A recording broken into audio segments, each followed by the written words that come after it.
안녕하세요. 1월 24일 화요일입니다. 오늘은 마태복음 3장 13절부터 4장 11절까지입니다. 제가 읽겠습니다. 이때 예수께서 갈릴리로부터 요단강에 이르러 요한에게 세례를 받으려 하시니 요한이 말려 이르되 내가 당신에게서 세례를 받아야 할 터인데 당신이 내게로 오시나이까. 예수께서 대답하여 이르시되 이제 허락하라. 우리가 이와 같이 하여 모든 의를 이루는 것이 합당하니라 하시니 이에 요한이 허락하는지라. 예수께서 세례를 받으시고 곧 물에서 올라오실새 하늘이 열리고 하나님의 성령이 비둘기같이 내려 자기 위에 임하심을 보시더니 하늘로부터 소리가 있어 말씀하시되 이는 내 사랑하는 아들이요 내 기뻐하는 자라 하시니라. 그때에 예수께서 성령에게 이끌리어 마귀에게 시험을 받으러 광야로 가사 40일을 밤낮으로 금식하신 후에 줄이신지라. 시험하는 자가 예수께 나와서 이르되 네가 만일 하나님의 아들이거든 명하여 이 돌들로 떡덩이가 되게 하라. 예수께서 대답하여 이르시되 기록되었으되 사람이 떡으로만 살 것이 아니요 하나님의 입으로부터 나오는 모든 말씀으로 살 것이라 하였느니라 하시니 이에 마귀가 예수를 거룩한 성으로 데려다가 성전 꼭대기에 세우고 이르되 내가 만일 하나님의 아들이거든 뛰어내리라. 기록되었으되 그가 너를 위하여 그의 사자들을 명하시리니 그들이 손으로 너를 받들어 발이 돌에 부딪히지 않게 하리로다 하였느니라. 예수께서 이르시되 또 기록되었으되 주 너희 하나님을 시험하지 말라 하였느니라 하시니 마귀가 또 그를 데리고 지극히 높은 산으로 가서 천하 만국과 그 영광을 보여 이르되 만일 내게 엎드려 경배하면 이 모든 것을 내게 주리라. 이에 예수께서 말씀하시되 사탄아 물러가라. 기록되었으되 주 너희 하나님께 경배하고 다만 그를 섬기라 하였느니라. 이에 마귀는 예수를 떠나고 천사들이 나와서 수종드니라. 아멘. 예수님께서 세례 요한에게 세례를 받으심으로 공생애를 본격적으로 시작하십니다. 예수님이 세례 받으러 나오시니까 세례 요한이 말리면서 예수님께 이야기하는 거죠. 내가 당신에게 세례 받아야 합니다. 그런데 어찌하여 나에게 당신이 내게로 나오십니까? 내가 세례 받아야 할 사람인데. 예수님은 허락하라라고 말씀하시죠. 사실 우리가 생각해봐도 요한이 예수님께 허락받을 것이 많지 예수님이 요한에게 뭘 허락받으셔야 할 그런 위치는 아니라고 생각하지 않습니까? 그런데 예수님은 허락하라 이렇게 어, 우리가 이와 같이 하여 모든 의를 이루는 것이 합당하다라고 말씀하시며 허락을 구합니다. 그 이야기를 듣고 세례 요한은 감히 예수님께 허락하지요. 왜냐하면 예수님이 하신 그 말씀의 뜻이 무엇인지 알았기 때문일 것입니다. 모든 의를 이루는 것, 우리가 이와 같이 하는 것이 모든 의를 이루는 것, 그것이 합당하다. 모든 의가 무엇이겠습니까? 하나님의 뜻 아니겠습니까? 하나님의 뜻, 예수님의 이 구원의 사역, 구원의 계획, 그것을 이루기에 합당한 그 일을 이루어야 하기 때문이죠. 세례 요한은 그 일 때문에 예수님 앞에 와서 광야에 외치는 자의 소리가 되지 않았습니까? 주의 길을 예비하라고 준비하라고 그의 길을 곧게 하라고. 그는 그렇게 외치는 자였는데 그 예수님이 이제 그 일을 시작하셔야 할 때가 되었기 때문입니다. 그렇게 예수님께서 요한에게 세례를 받으시고 나니까 하늘이 열리고 하나님의 성령이 비둘같이 내려서 자기 위에 임하셨고 그리고 하늘에서 소리가 들렸다라고 마태는 기록하고 있습니다. 어, 성령이 비둘기 같이 내렸다. 비둘기로 내린 것은 아니죠. 우리 자꾸 그런 이미지가 있는데 마태가 표현할 길이 없어서 다른 말로 어떻게 설명하기가 어려워서 비둘기 같았다 이렇게 이야기한 것으로 그렇게 생각하시면 될 겁니다. 하늘로부터 소리가 있었는데 뭐라고 말씀하셨냐면 이는 내 사랑하는 아들이요 내 기뻐하는 자라 이렇게 말씀합니다. 신약 성경에서 제일 먼저 사랑이라는 말이 나온 부분이 여기입니다. 예수님이 세례 받으셨을 때 내 사랑하는 아들이다라고요. 그렇게 이제 시험을 그렇게 세례를 받고 나니까 뭔가 이제 시작하셔야 하고 세례 받고 성령이 임하셨고 하늘에서 소리도 들렸고 이제 무엇인가 예수님이 깃발을 휘날리면서 그렇게 사역을 시작하셔야만 할 것 같은데 예수님은 시험을 받으셨습니다. 4장 시작하면서 그때는 세례 받고 난 그 뒤에 예수님이 성령에게 이끌리어 마귀에게 시험을 받으러 광야로 가셨다. 어, 시험을 받는 것은 뭔가 좀 뭐 잘못했다든지 아니면 무엇을 하기 위해서 증명하기 위해서 시험을 받는 것인데 예수님이 과연 무엇인가를 증명하셔야만 하시는 분일까요? 그렇지는 않겠죠. 그러나 예수님은 이 본격적인 예수님의 사역에 앞서서 자신이 어떤 분인지 우리에게 말씀하고 계십니다. 그리고 예수님의 시험 당하심을 통하여서 그 예수님을 믿고 따르는 우리도 우리 인생에 있는 그 시험들이 있음을 또 알아야 하죠.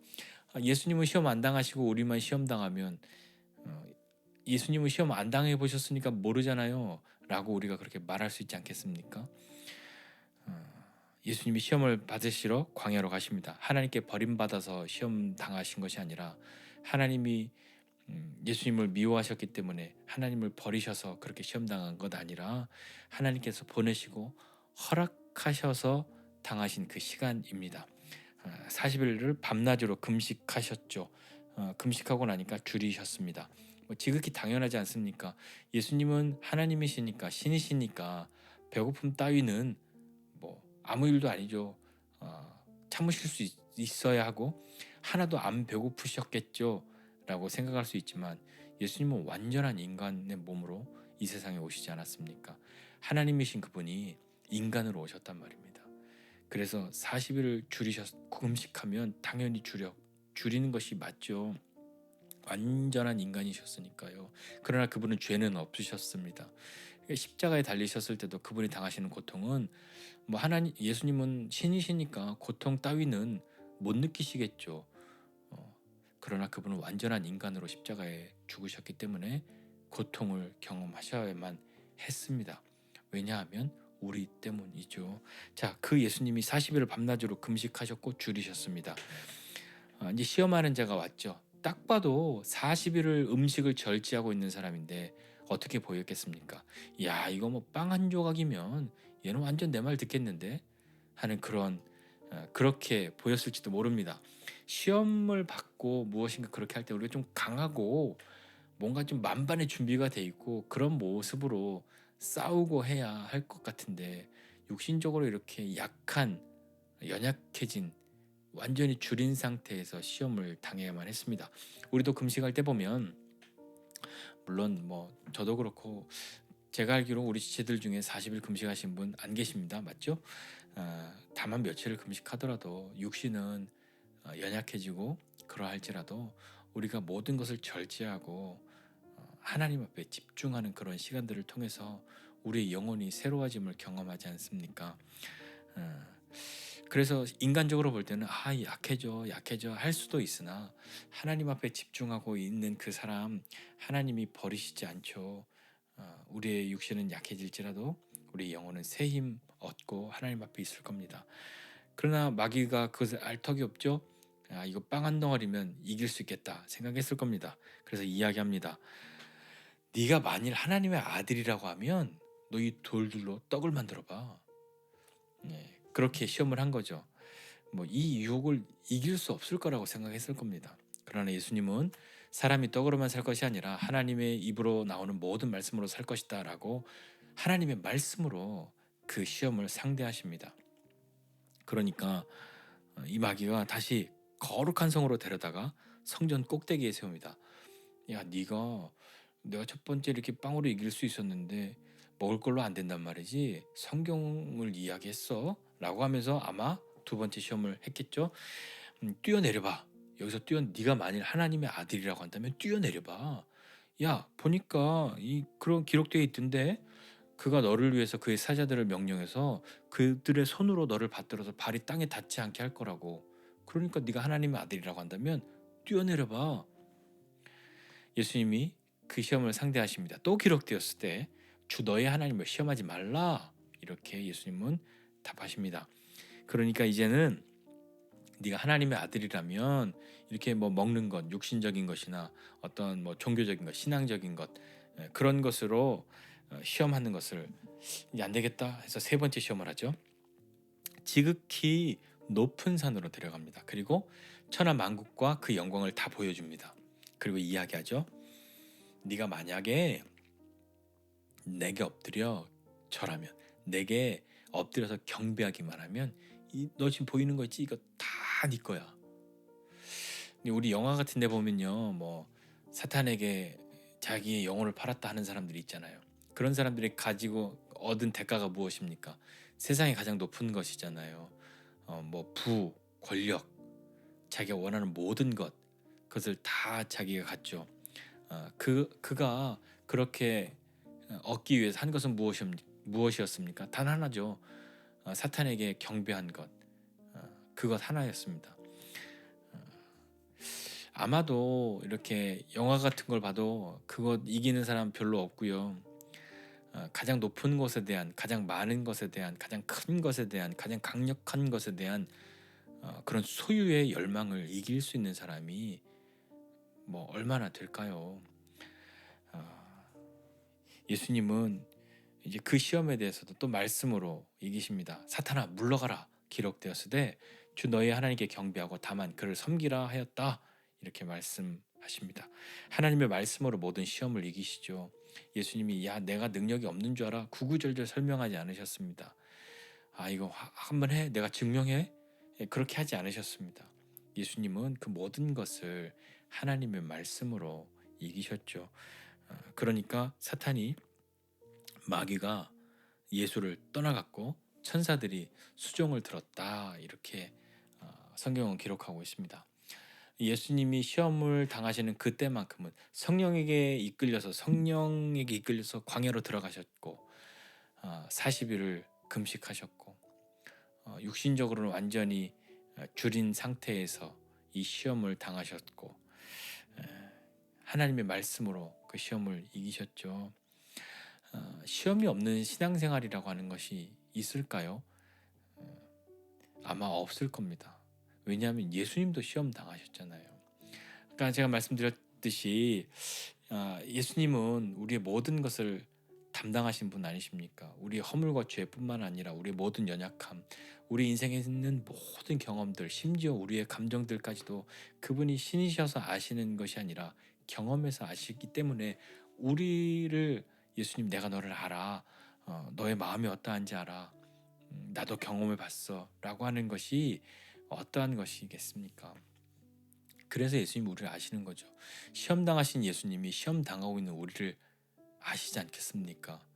우리도 믿음이 좋다면 잘 믿는다면 시험이 없을 거라고 생각하는데 과연 그렇든가요?